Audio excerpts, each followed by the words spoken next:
મહાનગર સેવા સદન સંચાલિત નગર પ્રાથમિક શિક્ષણ સમિતિ દ્વારા કન્યા કેળવણીને પ્રોત્સાહન આપવા માટે સાયકલો આપવામાં આવે છે, પરંતુ વર્ષ 2015-16માં વિદ્યાર્થીનીઓને સાયકલ આપવામાં ન આવતા 300 જેટલી સાયકલો ભંગાર થઈ ગઈ છે। આ અંગે વડોદરા મહાનગર સેવા સદનના કોંગ્રેસ કાઉન્સિલરે આક્ષેપ મુકતા ખળભળાટ મચી ગયો હતો। પાલિકાના સત્તાધીશો આ બાબતનો ખુલાસો કરે તેવી તેમના તરફથી માંગણી કરાઈ છે। વડોદરા મહાનગર સેવા સદનના મ્યુનિસિપલ કાઉન્સિલર ચિરાગ ઝવેરીએ જણાવ્યું હતું કે વડોદરા મહાનગર સેવા સદન દ્વારા સંચાલિત નગર પ્રાથમિક શિક્ષણ સમિતિ દ્વારા કન્યા કેળવણીને પ્રોત્સાહન આપવા માટે વિદ્યાર્થીઓને સાયકલ આપવામાં આવે છે। પ્રજાના વેરાના પૈસે સાયકલો ખરીદવામાં આવે છે, પરંતુ શિક્ષણ સમિતિ દ્વારા માંજલપુર વિસ્તારની શાળાઓમાં વર્ષ 2015-16માં સાયકલો આપવામાં ન આવતા 300 જેટલી સાયકલો ભંગાર થઈ ગઈ છે।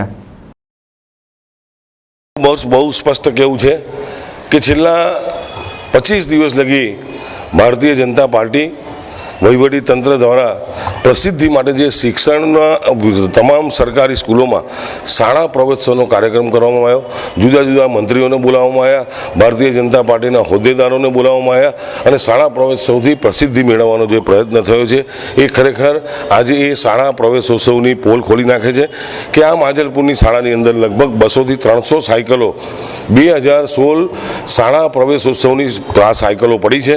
એટલે કે એક વર્ષ ગયા વર્ષની સાયકલો પણ અત્યારે અહીં આગળ પડી રહી છે। પહેલાં બહાર રોડ પર પડી હતી અને વરસાદના કારણે રૂમમાં મૂકવામાં આવી છે। આ લાખો રૂપિયાનો બગાડ કરવામાં આવે છે। આ સાયકલો વિદ્યાર્થીઓને આપવાની હોય છે।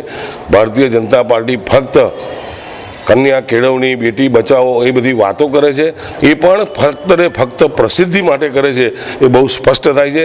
કારણ કે તમે જો તપાસ કરો તો આ શિક્ષણ સમિતિના 5મા 6ઠ્ઠા ધોરણના બાળકને પોતાનું નામ લખતા પણ આવડતું નથી। બજેટની દ્રષ્ટિએ જોઈએ તો ગયા વર્ષના બજેટની અંદર જ્યારે તમે તપાસો તો 102 કરોડ રૂપિયાનો ટોટલ ખર્ચો નગર પ્રાથમિક શિક્ષણ સમિતિનો હતો અને 36,000 કરતાં પણ વધારે બાળકો હતા વડોદરા શહેરમાં। ચાલુ વર્ષે એ બજેટ વધીને 120 કરોડ રૂપિયા થયું અને બાળકોની સંખ્યા ઘટતી ગઈ, 34,000 થઈ। એટલે કે બાળકોની સંખ્યા વધતી જાય છે અને ખર્ચનું પ્રમાણ વધતું જાય છે। એક બાળક પર લગભગ 36,000 રૂપિયા વર્ષે સરકાર ખર્ચતી હોય। સરકાર એટલે કે આપણા વેરાના પૈસા ખર્ચતી હોય ત્યારે આ નગર પ્રાથમિક શિક્ષણ સમિતિ, સમાજ સુરક્ષા ખાતું, આ બધાનો સંકલનના અભાવે જે વસ્તુઓ લોકો સુધી પહોંચવી જોઈએ પહોંચતી નથી। એટલે આ બાબતે તટસ્થ તપાસ થવી જોઈએ, કસૂરવાર સામે પગલાં ભરવા જોઈએ અને દાખલો બેસે એવી સજા કરવી જોઈએ એવી મારી માંગણી છે। મારું એ જ કહેવું છે ગેરવહીવટ છે, ફક્ત પ્રસિદ્ધિ માટે સત્તાધારી પક્ષ ભારતીય જનતા પાર્ટીના હોદ્દેદારોથી માંડીને તમામ લોકો ફક્ત પ્રસિદ્ધિ માટે આ કામ કરી રહ્યા છે। તમે આટલું લોકોને આપ્યું, આમ કર્યું, પણ તમારી આંખો સામે જોઈ રહ્યું છે એક વર્ષથી 2016ની શાળા પ્રવેશોત્સવની સાયકલ પડી હોય અને 2017 થઈ ગયો, અડધો વર્ષ થઈ ગયું છતાં આપી નથી। એ જ બતાવે છે કે આ ગેરવહીવટ ચાલે છે અને ફક્ત ને ફક્ત સાયકલના વેપારીઓને ખરીદી કરી અને કટકી કરવા માટે ખરીદી કરવામાં આવે છે, એ બહુ સ્પષ્ટ થાય છે। દલિત આદર્શ નિવાસી શાળા છે અને આ સાયકલો વડોદરા શહેરની હાઈસ્કૂલોની અંદર 17-18ના વર્ષની દરખાસ્તો આવે એમ સાયકલોનું વિતરણ ચાલુ છે અને એ સાયકલો સેફ જગ્યા પર મુકાય એટલા માટે અહીંયા સ્કૂલમાં મૂકેલી હતી અને અહીંયાથી વિતરણ કરવામાં આવે છે સાયકલોનું। આ 2016